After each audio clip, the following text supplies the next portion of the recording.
So, why are healthy marriages good for business?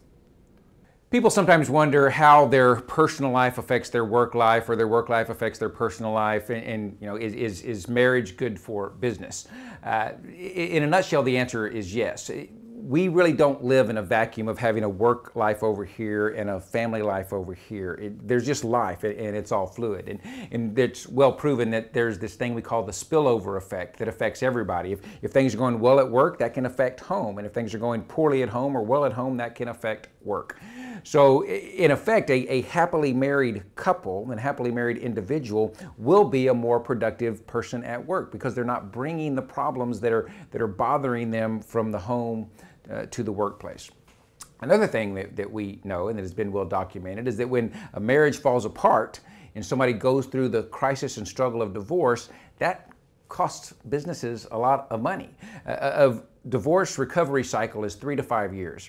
And during that period of time, employees are less productive for a variety of reasons because their mind is somewhere else, their emotions are somewhere else. Not only will the business suffer from absenteeism, that person will be gone more now because of court dates or kids or other things that might be going on. But they'll even suffer from what we call presenteeism. They're physically sitting in their seat at work, but they are not doing their job. They are just not all mentally there. And that produces a huge cost. It's well documented that going through a divorce has huge physical effects on people.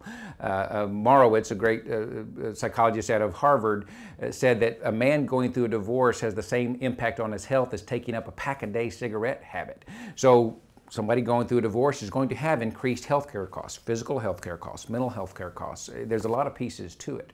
So bottom line, it's important for companies, it's important for business owners to realize that keeping their employees that are married, happily married, that's a good investment. That's a good return on investment for their efforts that they put into that.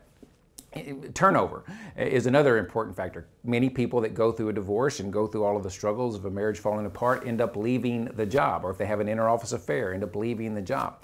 Well, it costs an employer anywhere from 100 to 700% of an employee's salary to replace them, depending upon their specialty. So, that's just a huge financial impact on a company if a company's marriage or if an employee's marriage struggles, falls apart, or whatever it might be. So yes, it makes very good business sense for employers to care about the marriages of their employees.